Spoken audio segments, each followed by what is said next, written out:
Sabi ko 75 to 300. Ay, 70 to 300 yung lens ko. Wala akong pera. Tapos gabi na yung shoot mo. Oo. Wala akong pera, sabi ko. So sabi ko, ma, utang ako. Kaya favorite ko yung SEA Games. Kasi noong 2019, iba, Philippines host. Ball boy ako sa SEA Games. 2 to 3 sports a day. Tapos mapaparamdam ko. Correct. So sabi ko, hindi pwedeng ganito kasi hindi pwedeng magkasakit ka gawa ng magkukulang ng tao. Masasabi ko na you'll never be ready. Parang once na dumating yung opportunity, kailangan mabilis ka lang din magde-decide.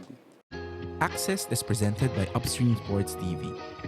This podcast is recorded live at Outspace and is produced by the Baginhawa Podcast Studio. RM, welcome sa Access. Hello. Salamat sa pagbibigay mo ng oras dito sa podcast natin. Anong pinagkakabalahan mo ngayon? Anong inaantay mo for this 2026? 2026, Bukod sa mga hindi pa bayad na kliyente. uy, wala namang ganun. Walang ganun kasi down payment tas pay after agad. Okay. Well, siyempre, para maprotektahan mo din yung sarili mo, di ba? So, dito sa Access, it's essentially a podcast on sports and creativity with talking about various aspects of the creative needs of sports to amplify storytelling. But also yung industry in general. And alam ko kasi, hindi ko alam fully yung origin story mo. Mm-hmm.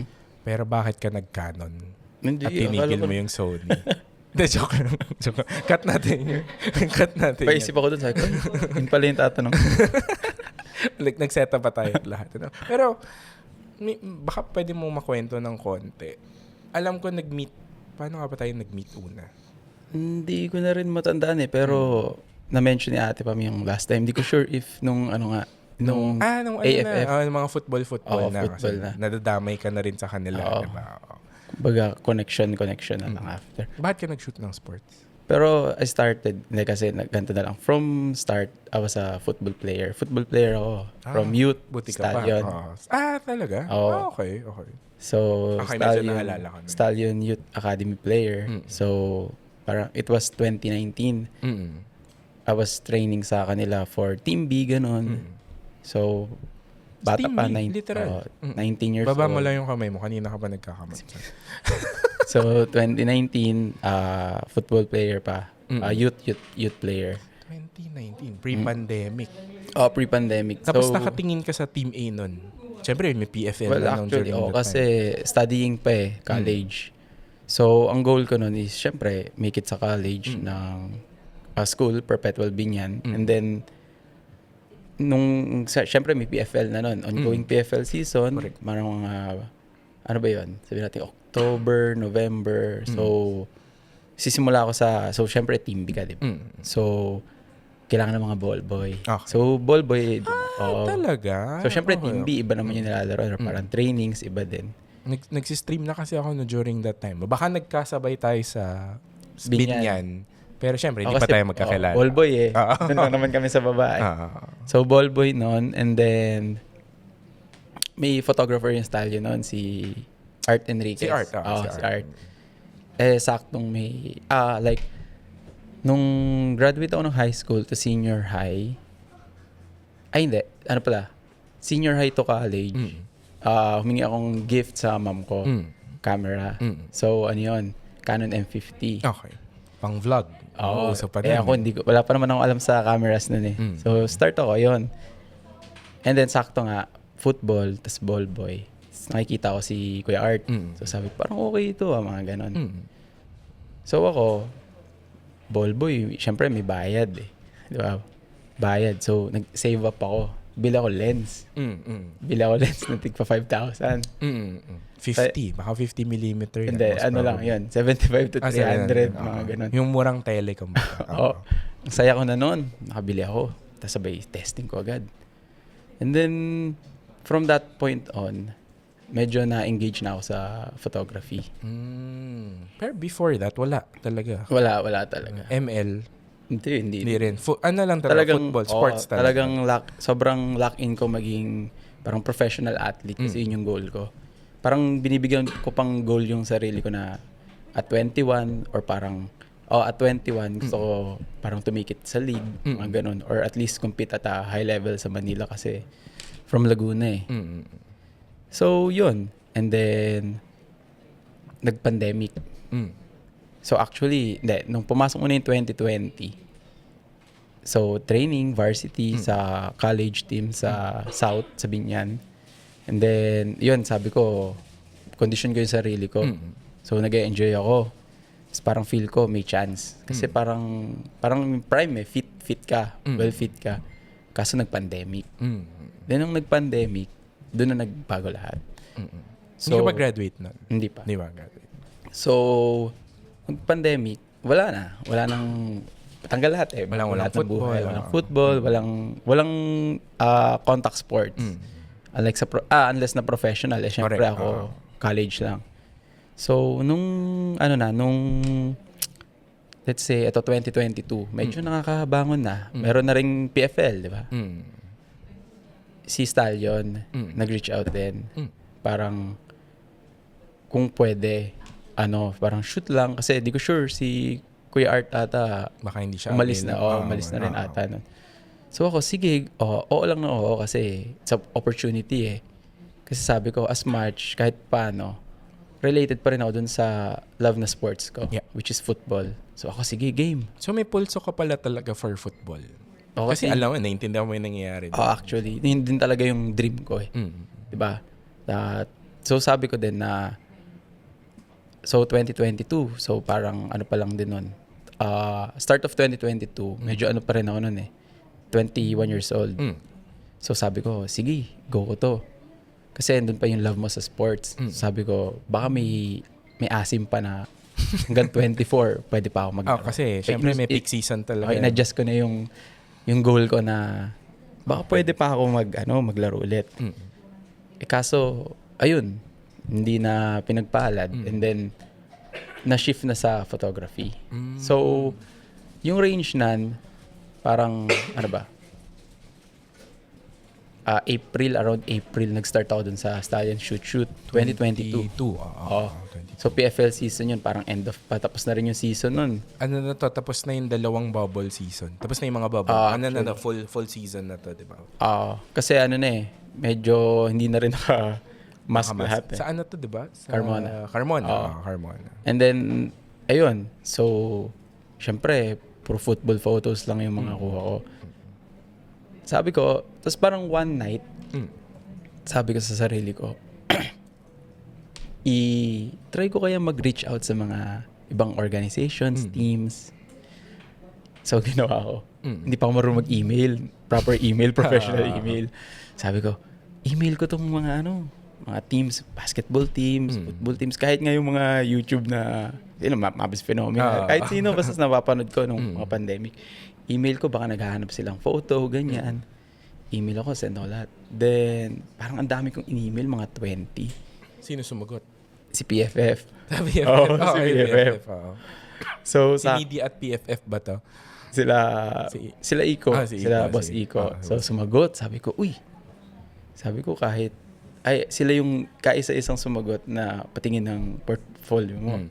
Syempre, puro football. So, sabi ko, sige, bigyan natin to ng subok. And then, ayun, June 2022, same din. Parang first opportunity binigay nilang assignment is yung under-19. Oo. U19. U19. So, Correct. sabi ko, okay, ito medyo light lang. Ang lens ko pa lang din nun, Pero na-thought pala, nag-shift na ako ng Sony A7 II. A7 II? Oo. Oh, From Canon M50. parehas naman tayo nag-A7 II. Then, syempre, ang lens ko na nun is 70 to 300 ni Tama. Then, sige, sabi ko, U19, so medyo... May araw naman. May araw. May araw Actually, naman. yung games nun, hapon, tas umaga hapon. So, walang gabi. So, no pressure. Sabi ko, sige, shoot fun. And then, June to July, doon na nagkaroon ng AFF. Okay. 2022. Parang yung isang guest natin, AFF din na. Okay. Kaya sabi ko, doon nag-open yung doors. So, sabi ko, uy, AFF, medyo international. Sabi ko, uy, magandang chance to. yun nga, luckily din, in-offer sa akin yun ni Boss Iko, along with Ate Pam, din sa yung isang photographer. So, sabi ko 75 to 300. Ay, 70 to 300 yung lens ko. Wala pa akong Tapos pera. Tapos gabi na yung shoot mo. Oo. Wala akong pera, sabi ko. So sabi ko, ma, baka ba, umutang ako. So pinahiram ako. So bumili ako ng 150 to 600, gano'n. Sabi ko, yan, sige, laban na.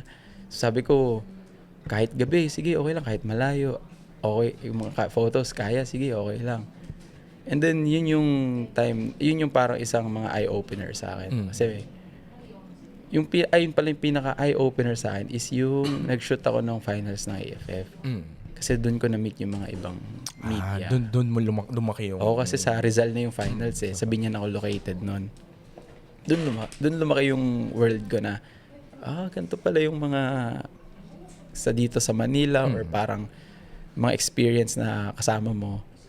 And maswerte rin ako dun sa mga kasama ko yung mga na-meet ko noon. Mababait, friendly, ganan. So kahit parang naging ka-vibe ko sila. And then yun, nung after na AFF, binayad ko sa bampo yun. So, paikot mo na ng So pera. napaikot na. So okay, safe, okay na. And then after nung AFF, nagtuloy-tuloy ako sa PFF. So yun yung, from that point on, doon ako nakapag-made connection sa mga ibang tao. Anong first project mo sa amin? Sa upstream. AO na ba agad? Yung Skating. parang considered ko na big project yung Yung ultimate. AO. Yung AO na agad. Kasi para 5 days yun. 5 days. Guys. Solid 5 days. Sabi ko, okay to May mga ganito Pero pala. laki ng sinunog ko nun. Kasi whole day, di bang itim ko. Literal na Literal na sunog pala. sunog. Oo. Sunog pala talaga. Okay. Sige, in relation to that, ibig sabihin, medyo maiksi pa yung shooting experience mo nung totoo, that actually. time na. Super short. Pero at this point, natapos na yung SEA Games at nakapunta ka na sa Asian Youth Games. In relation to this show, anong favorite mong AD card?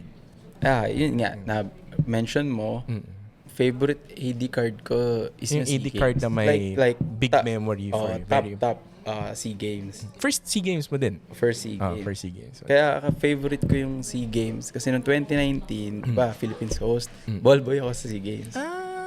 Yun yung para pero may AD card ka na ron.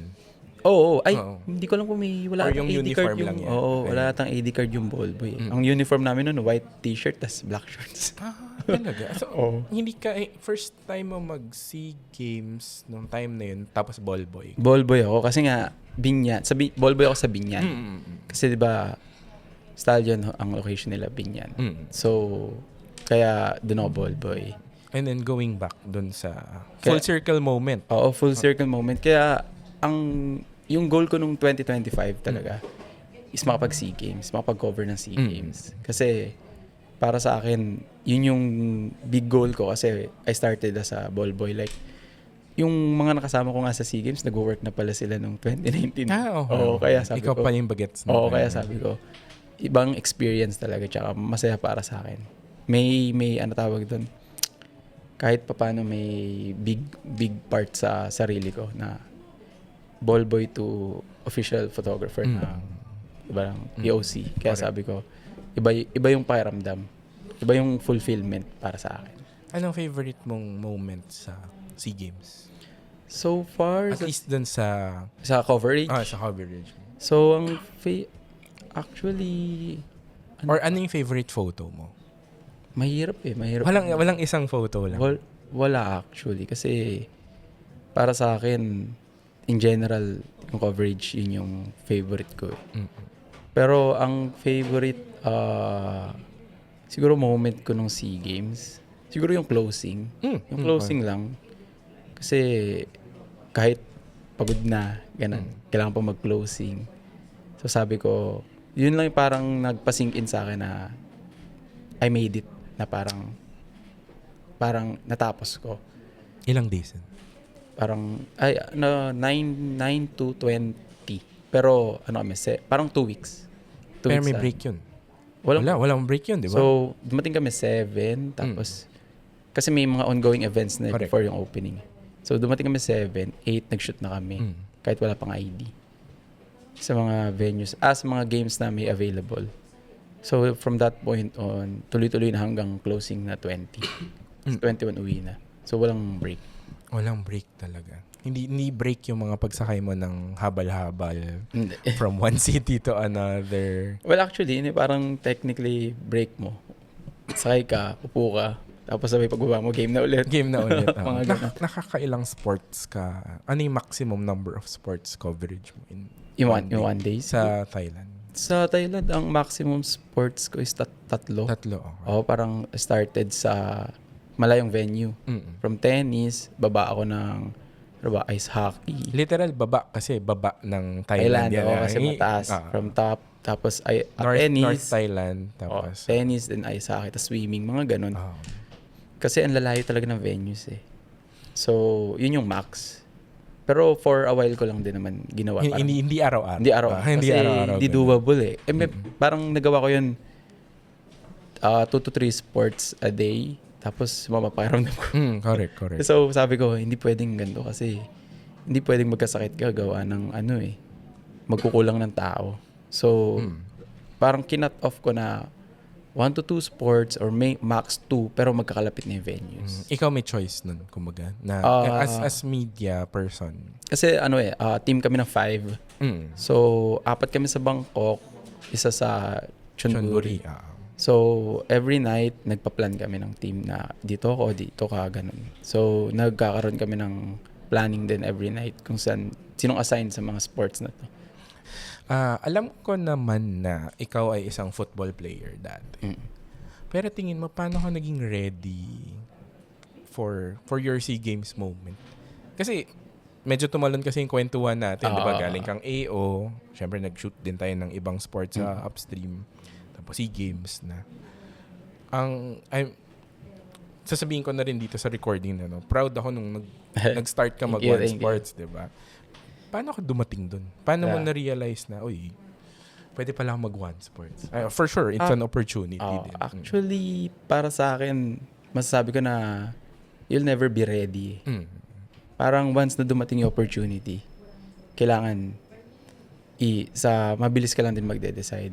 Parang i-measure mo yung sarili mo. Kunyari, tinanong mo ako ngayon na, kaya mo ba ganito? Isip ka lang for mga ilang minutes, tapos, sige, go. Parang kasing ang story sa akin, parang by saying yes sa mga opportunities na lumalapit. Then, it will lead you sa mga pagkakataon na, mga big moments. Kasi, started ako sa PFF, and then, ang daming konting freelance. Parang PFF with freelance. Ang daming opportunities na dumating. May AFF na naging consistent client ko up until now. And then, after nun, umalis ako for parang 1 year sa kanila na freelance, PFF. Nag-lead naman sa TNT basketball. Oo nga pala. Which is 3x3. So, yung 3x3, lang din yun eh. Hindi naman the whole year yun. Hindi the whole year. Parang lang yun. Sabihin nating once every quarter. Oo, parang ganun. Medyo short lang din. Break, tapos balik. Pero yung sa TNT, nakuha ko siya kasi may na-meet lang din ako sa AFF na tao. Connect lang din. So, yung mga time na yun, kaya sabi ko, di ba, parang you'll never be ready sa moment. Kasi kakastart ko lang sa AFF, sa world of photography, sports photography noon. Tapos may mga nakilala lang na tao. By saying yes, sige, subukan natin. Parang sa akin, dun ko mini-measure yung sarili ko. Na kung kaya ko ba sa exact moment na yun. Kasi kahit papano, dun mo lang din makikilala yung sarili mo kung saan kaya mo. So yun, may nakilala ako dun sa TNT. Then nag-leads 3x3. So, in a while, na-build up ko yung portfolio. Kasi, in between that, ang dami ko din naging freelance na work eh. By just saying yes sa mga opportunities na nami-meet mo. Sige, magtatanong ako ng medyo technical. Or at least, parang something na iba yung pinanggalingan mo eh. Galing kang football. Anong first feeling mo nung nag-shoot ka ng basketball? I'm sure basketball fan ka rin naman. Actually. Actually, yung medyo, maganda yung tanong mo. Kasi, start ako shoot 3x3 eh. At hindi 5v5. Kaya, Sa 3x3, experience ko doon, parang shoot wherever. Hindi ka sa ringside. Wala ka. Kung saan ka lang pwede makapwesto. Okay. Mahigpit ba sila? Oo, kasi sa mall yun eh. So medyo mahigpit. So parang nakapasok na lang ako sa loob, medyo pa end of the Season. na 3x3 na. So nung nag-shoot ako nung nakapag-experience ako ng 5x5, sabi ko iba yung pakiramdam. Kasi mas mabilis. Tsaka dalawa na yung court. Pero at the same time, technically iba din kasi 'di ba, from a long lens, from football, so ka sa ganito lang na basketball. Pero madilim. Madilim. So hindi na pwede yung mga long lens mo kasi Yung 150 to 600 hindi kanina. na. So ano ka na doon? Change ka na, upgrade ka na, bago ka na, bili ka ulit. So nakakapanibago din kasi adjustment para sa iyo eh. Challenge na naman, which is somehow masaya kasi challenge eh. Pero yung understanding mo nung game, hindi naman bago sa yung basketball. So far, hindi naman. Ang naging challenge sa akin here is yung sa volleyball. Understanding. Yes. Understanding pag-shoot mo sa volleyball, iba. Sa basketball, iba. Sa volleyball. Actually, parang sa lahat ng sports, iba eh. Iba talaga. Parang, at ano din eh, may time na kailangan mo siya aralin. Kailangan mo siya aralin, kailangan mo i-review, kailangan mo rin manood sa mga YouTube. Kasi para sa akin, yun yung nag-work. Okay. YouTube University ka din pala. Parang ganun yun yung nag-work sa akin eh. Manood ka, tapos try mo i-apply, try mo i-execute. Pag hindi nag-work sa'yo, edi, ibig sabihin, magkaiba yung way. So, in the short, nangungopya ka ng madami. Siguro ganun. Pero syempre, may ina-apply kang flavor mo doon. Parang siguro ano lang, inspiration. Heavy inspiration lang siya. Tapos, yun, yung iba na yung pakiramdam sa bawat sport, which is yung volleyball, sobrang hirap i-shoot. Kasi, dito mo lang ba aaminin yan? Hindi mo sa boss mo aaminin? Actually, para sa akin, mahirap i-shoot eh. Bakit kaya? Kasi, sa technicality-wise, hindi sapat yung like mga lens na 7-200. Hindi eh. I mean, kung wala kayong nahabol na goal na parang output na maganda. I mean, hindi naman sa... Hindi, gets ka. Oo, kasi parang mga safety shots lang yung makukuha mo sa volleyball. With kasi may deliverables ka eh. Diba? May deliverables. Like, sige, normal na. Sa spike, tapos spike, celebration, kukuha ng bola, for what? For graphics, mga ganun. Yun yung safety. Pero kasi, minsan, pag paulit-ulit na ganun, wala nang growth or parang, ganito na. Parang hindi na creative yung parang hindi na, photography ko ba? Parang ano na lang eh. Sige na lang basta meron. So, mahirap siya to make it interesting. So, papasok na rin yung mga kailangan mo. Anong kailangan mo? Lens. So, in that sense, mayroon kang creative challenge. At nasa-solve din siya kahit sa photography kasi lagi naman sinasabi wala sa pana yan, nasa Indian yan eh. Pero dumarating talaga sa point na parang, kailangan mo magpalit ng gamit. Parang, sabi ko din yun una eh. Sabi ko parang minsan nare-realize mo wala sa gamit. Pero, the same time, nare-realize mo, hindi, nasa gamit din.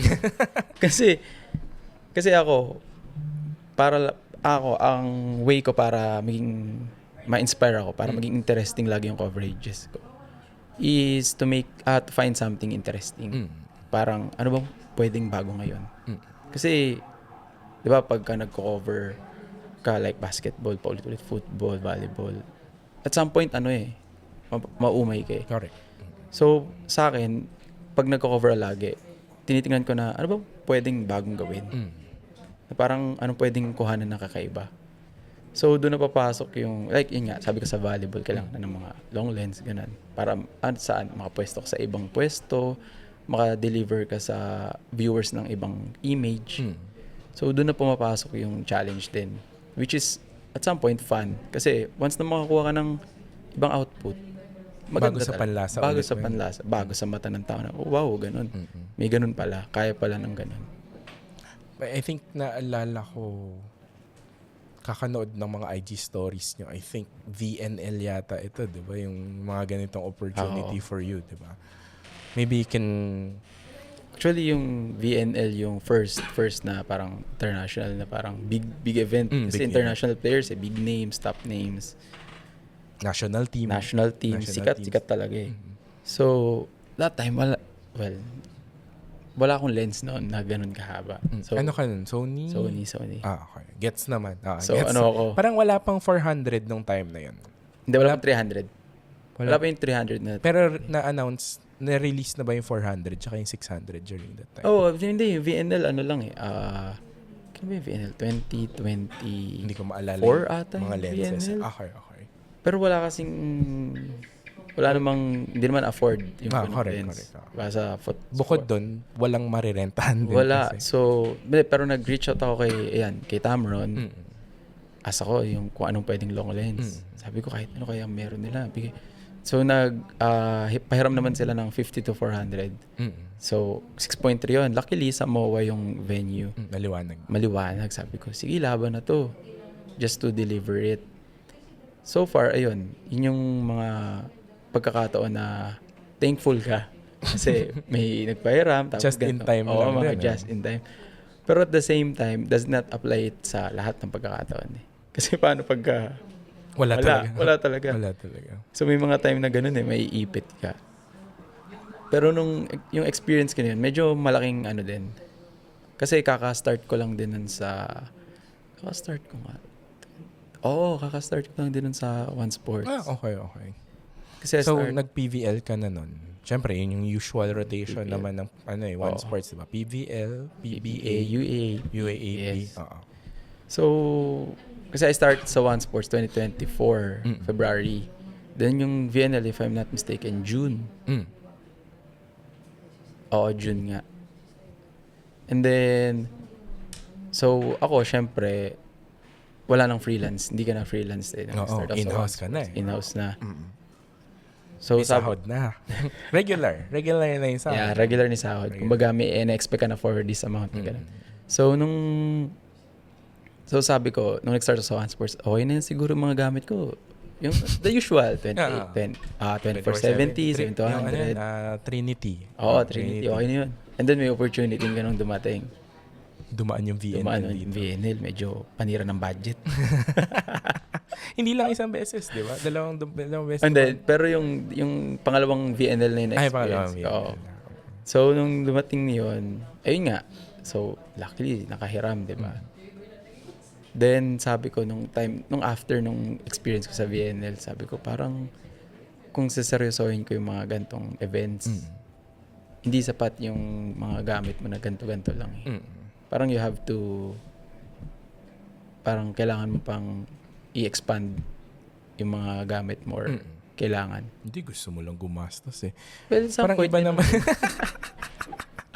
Hindi, pero, kumbaga, again, going back dun sa idea na, sige, meron kang creative challenges. Unfortunately, hindi ka naman pwedeng basta-basta lumapit sa sports, di ba? In the same way dun sa VNL, I'm sure nakita mo rin yung international media. Iba din yung gamit nila. Was it eye-opening experience for you? Well, actually, yung experience na yun, I mean, ako kasi, parang kung nagsinungaling pag sinabi ko hindi ako natingin sa gamit namin. Hindi, totoo naman kasi. Pero lagi kong sinasabi sa sarili ko na kaka-start ko pa lang din naman. Parang hindi mo kailangan. 3-4 years into it? Right now? Ngayon. So parang 2026, parang 3 to 4 years. 3 to 4 years. Ibig sabihin, second, third year mo palang nagsushoot nung time na yun. Parang sabi ko, kung ano lang talaga ibigay, sige. Parang I just have to make way through it. Pero of course, kailangan mong mag-deliver, maganda pa rin. Kahit paano. Hindi yung kung ano lang meron. Yung experience na ganun, sabi ko, masaya din na medyo mahirap. Mahirap siya in a way na kasi limited ka lang eh. Yeah. Kasi yung shoot mo sa VNL, sa top view lang. Talaga? Doon ka lang sa kaya Gen pala. Ad. Okay. Sa top view. So, kailangan mo talaga long lens. Dahil, iba yung merong access sa baba. Parang official lang. So as media entity, as media na nagko-cover, doon ka lang sa labas oo. taas. Lahat, parang wala akong nakita. Nung VNL, wala akong nakitang nasa baba nun. Unless na official. Lahat sa ano lang. Na FIVB official lang talaga. Hindi, yung magkaiba na yung sa FIVB. Iba pa yung sa FIVB. Sorry. Yung sa VNL, sa top lang talaga lahat. So, yun yung challenge. Kasi ibang perspective nga. Tapos, at some point, paulit-ulit din. Malamang, nandun ka lang. Nandun ko lang sa taas. Pero pwede ka lumipat sa kabilang side. Pwede ka lumipat, pwede ka gumit na. Pero, ayun nga, challenge. Kasi, ganun lang din. So, pero parang for 5 days, puro ganun. Oo. Tapos, yung experience na yun, okay din. Isang eye-opener nga sa akin din. Kasi international. Tapos, volleyball. Which is para sa akin, di ba nga mahirap. Nahirapan ka na mag-volleyball. O compare sa football. Sa football, ano ka lang eh. Chill ka lang. Chill ka lang sa baba. Volleyball, dami nangyari. Tama, totoo din nun. Tsaka magkakaiba din ng level ng fandom din. Wala, Siyempre, di ba? Mga tao din. Yun nga, nag-shoot ka ng VNL, tapos nag-shoot ka ng SEA Games, and then PBA on a regular basis. Yeah, up until now. Ano na ba to? Aminin natin na syempre glamorous siya for other people. Uy, nakakanood ka ng UAP, parate. Paano mo na overcome yung challenge na, of course, it's a day job. Dumarating sa point, oh my God, may trabaho na naman tayo dito. Paano mo china-challenge yung sarili mo na to still deliver kahit na may mga challenging days? Siguro yung talaga, actually, napamahal na rin ako sa photography. As an art form also. Oo. Kaya sabi ko, di ba, kanina na-mention ko na parang tinitingnan ko siya na how can I make something new para sa iba. Kasi ganun ko siya na-handle every day. Like, kunyari, basketball. Ano bang pwedeng kuhanin na? Pag may nagsuntukan, gano'n. Wag naman. Pero minsan kasi nag-expect ka na lang na medyo kakaiba eh. Pero minsan may days talaga na wala talaga. Walang ibang nangyayari. So parang you have to make something out of it para lang makaiwas ka sa the usuals. Kasi the usuals madali na rin eh. Like dribble, layup, sige. Pero other than that, ano pa ba para make it interesting? Ganun ko hina-handle yung everyday na kunyari, UAP, basket, UAP, PBA, PVL. Ganun ko siya tinitingnan just to make it true. Para at least interesting sa akin and as much nag-enjoy ako. Sige, talon na natin ng konti yung mukhang very established na kasi. In a way, routine na rin kasi siya. Diba? Actually. Anong gusto mong shoot na feeling mo kakabahan ka ulit? Pag, RM, magsushoot ka ng blank. Ano yun? Siguro, Or feeling mo magbaback out ka? actually, sa magbaback out, parang... Hindi, huwag naman. Yung kakabahan ka lang. Siyempre, trabaho yun. Hindi ka mo pwede mag-back out. Siguro, Asian Games. Asian Games? Yun yung isang nilook forward. For this year. At least For this year. For this year. Parang yun yung isang goal na parang medyo kakabahan ulit ako sa SEA Games. Kasi at some point, para siyang, di ba, SEA Games, tapos Asian Games. So medyo... Siyempre, mas sa malaki isip yun. mo, Mas maraming kamba.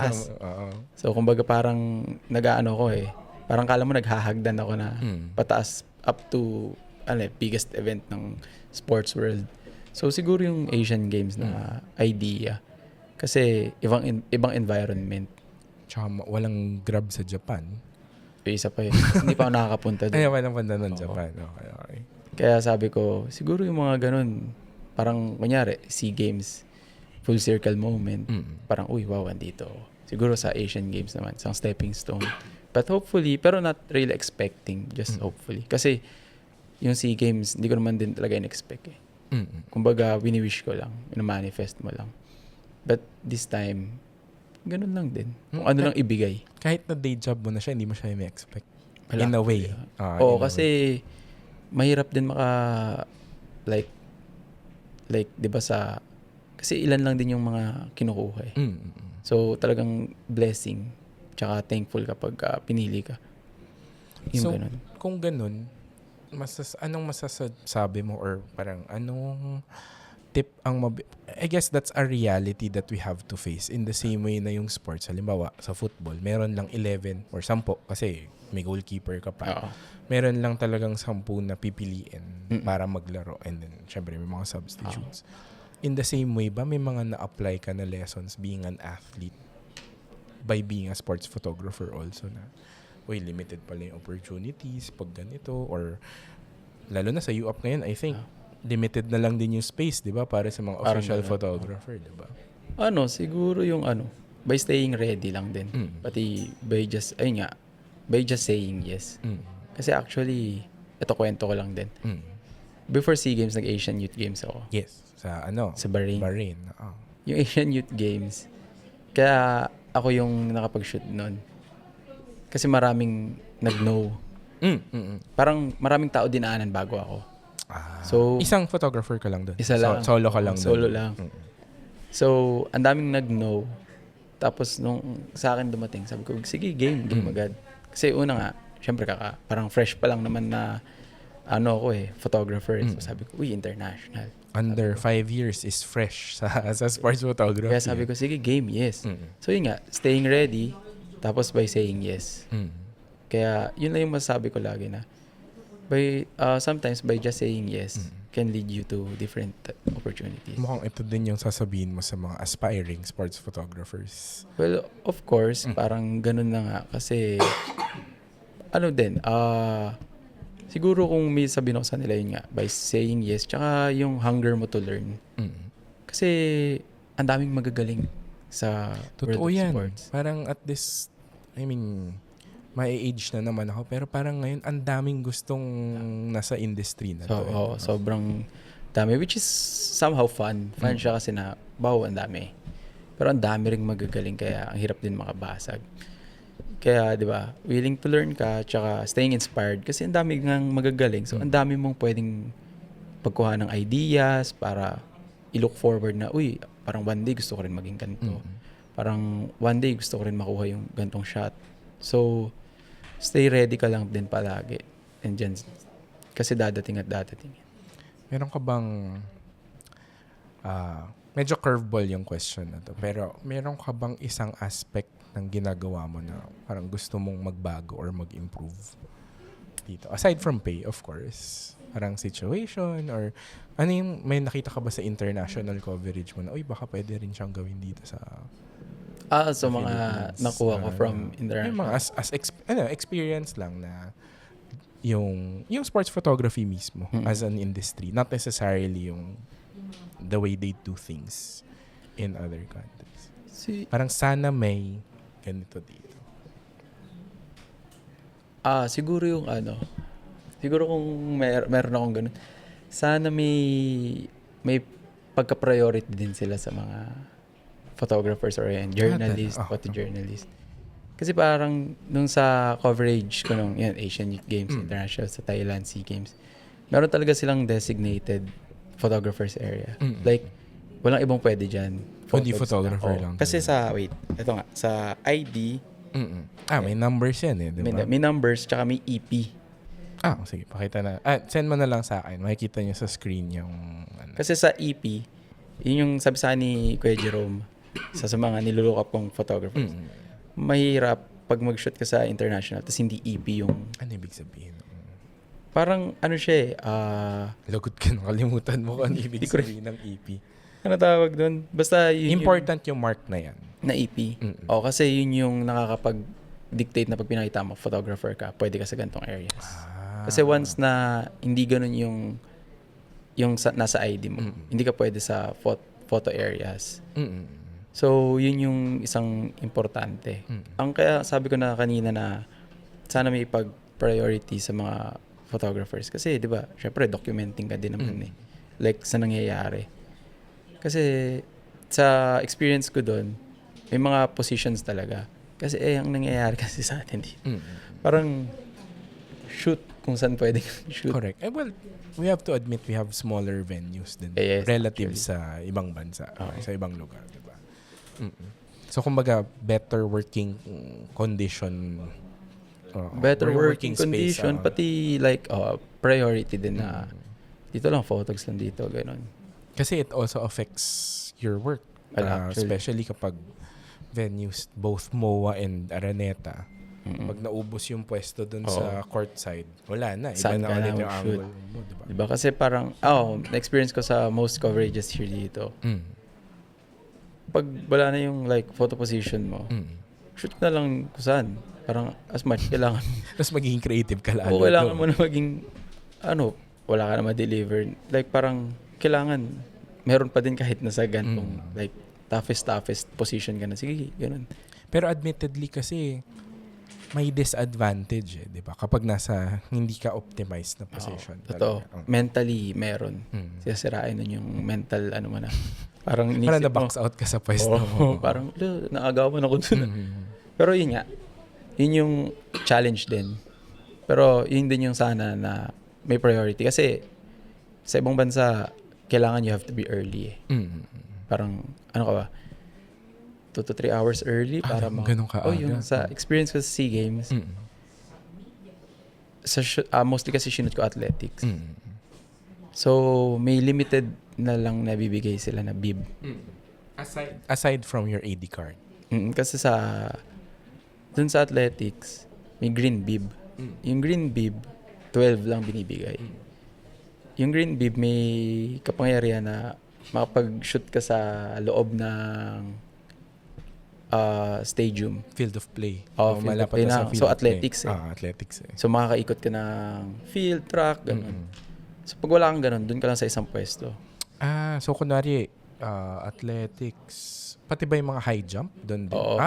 Okay. So pag wala kang green bib, Pag wala kang green bib, ang ma-shoot mo lang na maayos, takbo. yung 100, yung mga sprints lang. Nasa Kasi track dun sa lang. photo finish lang yun. Pero pag wala kang green bib, hindi ka makakashoot sa mga ibang pwesto. Kaya yun banggit ko na you have to be early na ito. Kasi sa green bib, parang, 5 days, 4 to 5 days ako nag-shoot. Nakakuha akong green bib, lang, 2 beses. First day, tsaka last day. Which is, Pwede na rin. pwede na rin kasi yung last day, maraming medals. Pero yun nga, kasi maaga rin ako pumupunta. Pero may time na kahit maaga ka na, mas maaga. May ganun pa rin May palang ganun. kwento. No? Lalo na daming media, tsaka taga doon, locals. taga-locals, Mga tsaka mga locals. taga-ibang bansa. Dami nila. So, Dami nakakaubusan talaga. Ang dami nyo. Kasama ka na din doon sa nanggugulo. Kakaubusan din. So, hindi lang pala basta-basta na maaga ka, Secure ka na. secure ka na. Kaya maaga ka. Tapos dapat napakita mo na sa kanila na gusto mo. Parang mag-shoot. nagpa-attendance ka na. Nagpa-attendance ka na ng maaga. Show up ka na tapos, ako kukuha ako, palista, mga ganun. Meron ka bang parang almost moment of failure, pero yung pinaka na challenge ka na pwede mo ikwento? Parang feeling mo hindi ka na makakadeliver? Makaka-deliver? Feeling mo lang. Pero syempre, as a creative, kailangan mo mag-deliver regardless, di ba? Meron. Nung FIVB. Nga pala. Yes. World Championship. World Championship. Kasi medyo historic yun eh. Nung nanalo yung Philippines. Versus, di ko sure hindi ko na maalala kung anong country yung kalaban. Ganun yung sports photographer, minsan di mo na alam kung ano nangyari talaga. No? Kasi yung time na yun, nanalo sila first set. So sabi ko, Ito ba yung nabawi yung panalo natin? hindi. Ay, iba pa yan. Nung nanalo silang first set, so historic na agad. Nanalo sila first set eh. So daming celebrations, ganyan. Sabi ko, tapos first set, di-deliver ako. Punta ako media room. Nakurap USD. Nakurap USD. Totoo? Oo, kasi parang nahugot ko ng hindi na-eject. Baka nagre-write ka pa nun. Parang gano'n. Nagre-write ka pa nun. Nakurap, so sabi ko, shit. Lahat? Oo. Yung buong SD card? Yung buong SD. So yung first set photos ko sa celebration, wala. So back to zero ka? So back to zero, sabi ko. So sabi ko, medyo, na ako nun, parang, Rattled ka na. na ako. Medyo, tilted. Tilted. Valorant na Valorant. Sabi ko, wala ako nung gantong moment. Pero luckily, nanalo sila ng game. So, natabunan. So, kahit paano, 'di ba? Correct. Kabawi. Napalitan naman yung pictures. So parang maswerte kahit pa paano. Minsan yung parang photography, dadaanin ka din sa swerte. Tsaka yung sa mga moment. Kasi sabi ko, what if hindi na sila nanalo after that? Tapos hinatap sa'yo yung photo na may wala celebration. Ano sasabihin ko? Corrupt. Hindi naman pwede yun. Napaka-amateur. Oo, napaka-amateur nun. Parang mali yung dala mong sapatos. Yung cleats na dala mo sa habot mo. After nung na-corrupt na yun, nag-ano ako, double SD na ako. Nag-back up ka na din. Dalawa na SD sinal pa ako. So yun yung mga time na sobrang mentally parang nagulat ka rin na parang Pwede pala mangyari. pwede pa naman kasi di ba minsan nanonood ako ng mga videos ganun na parang how crucial na dalawa yung pwedeng SD card sa camera mo ganun. Kasi hindi pa na-experience. Pero nung na-experience ko yun, medyo eye-opener na parang Game na. Game na, dalawang SD card. Sabi ko, pwede naman mangyari sa akin yun ng mga hindi gantong moment eh. Bakit yung mga gantong moment pa? So yun yung mga challenge. Naturuan ka talaga. O na parang perfect perfect lesson na warning. yun yung parang akala ko hindi na makaka-deliver. Kasi what if nga hindi sila nanalo? So wala talaga. Are you is there any kind of shot na dream mong makuhaan? Like for example, hindi ko alam kung alam mo to yung kay Michael Phelps before. Yung katabi niya, yung tumingin pa sa kanya. Oo. Meron ka bang ganong parang shucks, sana makakuha ako ng ganon? Anong dream photo? Actually, marami din eh. Kasi sabi ko nga, di ba, dami kong nilook up din ng mga photographers. Correct. Kita ko speaking of that swimming, dami sa swimming, magaganda. Like, super tight shot, gano'n, tapos sobrang detail. Yung mga hinga sa gilid, yung mga ganun. ganon. So far, ngayon, wala ko naiisip eh. Pero, minsan kasi, napansin ko, hindi siya, at some point, hindi siya yung parang mangyayari sa pag-ready ka. Parang, tama. nasa isip mo, gantong shot, kukunin ko. Tapos, hindi mangyayari. Tapos, makukuha mo yung magandang shot. Sa hindi ka parang hindi totally mo prepared. Hindi mo na-expect. So, sabi ko, parang talagang kung ano lang ibigay. Tsaka kung anong kaya mo gawin at that moment. Kasi, yun nga, some point, di ba, parang you'll never be totally ready. Parang you just have to, sige, game. Yun yung kailangan i-deliver. On a relatively related note, yung pagiging athlete mo ba before, nakatulong ba siya sa pagiging good sports photographer mo din? Not necessarily yung being familiar with sport, pero yung condition ng katawan mo. Well, actually, Hindi ko alam kung... Oo, gets ko. Actually, kasi mabigat yung gamit eh. parang, hindi ko masabi eh. Kasi, before starting sports photography, condition ako eh. Ngayon, Condition. Out of condition ako. Nahirapan na ako bumalik sa pag-work. Pero siguro somehow ngayon, marami talagang walks. Talagang kailangan. Easy 10,000. Parang parang ganun. Kasi nga, ayan, sabi mo nga, kwento ka lang din. Sa Asian Youth Games, sa yung venues na sinushoot namin doon, nasa isang malaking hall. So, parang hall 1 to hall 10. Parang expo. Parang gano'n. Pero doon lang lahat. Mostly doon. Most lang. So, may time na may bronze medal match. So, inaantay ko, baka mag-bronze Philippines. Tapos, may mag-message sa group namin. Baka may potential mag-gold dito. So, nasa ako nun. Hall 10 ako. Tapos, yung tatakbuhan ko, hall 2. Tumakbo ko. Ayan, speaking of, di ba? Takbo ko. Dala mo lahat ng gamit. Dala ko gamit, takbo, ganyan. Pagdating ko, hindi ko naabutan. Hindi dahil mabigat yung gamit or dahil mabilis lang nangyari talaga. Siguro yun yung... Pero luckily, hindi siya nag-gold. Well, actually, pero silver pa rin. Silver pa din. Moment pa din yun. Diba? So, yun. Speaking of that, medyo pwede kong relate na kailangan kahit paano okay din kung fit ka, mga ganon. Pero yun yung mga moments na dapat ready ka. Kasi hindi ka pwede ma-cut off guard. Kasi takbo ko eh. Kahit with best effort, hindi ko naabutan. So, wala. Pero hindi ba naman na-miss yung bronze doon sa kabila? Yung inaabangan mong bronze doon sa kabila? Hindi ko na-miss. Akala Kasi nandun ako eh. Yun yung inaantay ko. Hindi ko in-expect yung sa kabila. Yung sa silver. Oo. Tapos bumalik ka na lang kaagad. Oo. Binawi ko na sa awarding. Sa awarding na. May kapalit pa rin talaga eh. No? Pero at some point, di mo nakuha yung perfect moment eh. Which is, Diba? do you regret? May May regret ng konti. somehow ganun eh. Kasi parang para sa akin, medyo ano na lang din yung tingin ko sa awarding na photos, medyo ano lang eh, safety. Pero yung exact moment na photo of winning moment or a losing moment, para sa akin yun yung mas meaningful, mas precious compare sa medal moment. Well documented talaga yung emotion din ng athlete.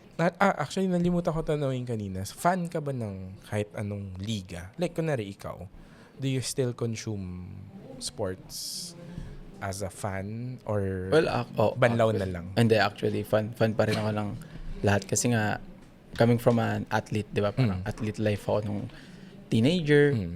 Ano pinapanood mo, usually? Pinapanood ko. Ngayon, kung may Local? oras ka, nanood ka lang. Kahit ano. Football pa din. Football pa din. Football and then football pa May rin team ka talaga ba? eh. May sinusuporta sa football, Barcelona. Basketball, Sixers. Sixers. Okay. Yun yung Although, pinapanood. parang hindi sila masyado matunog ngayon sa... Sakto lang. Sakto lang. Puro pilay eh.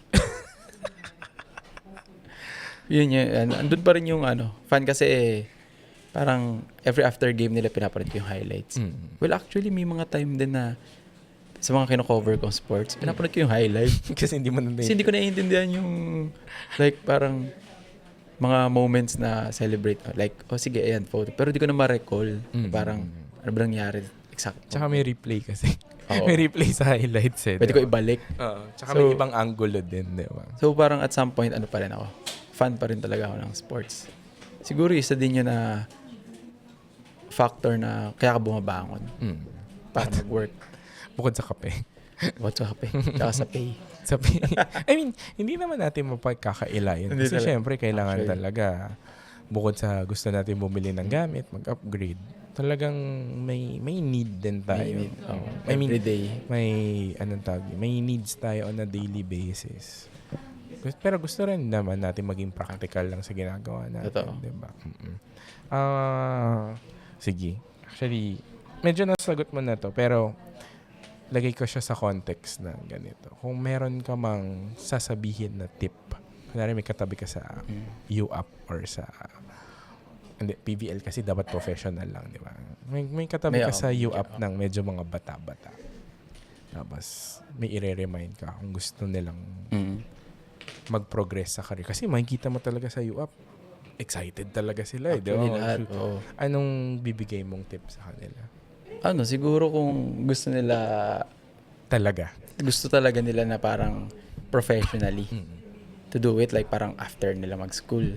Diretso, parang ganun. Do not expect na, wag sila mag-expect na parang glamorous, na parang okay bayad, okay yung pamumuhay, or okay yung ikaw yung workload. bida. Hindi talaga. Kasi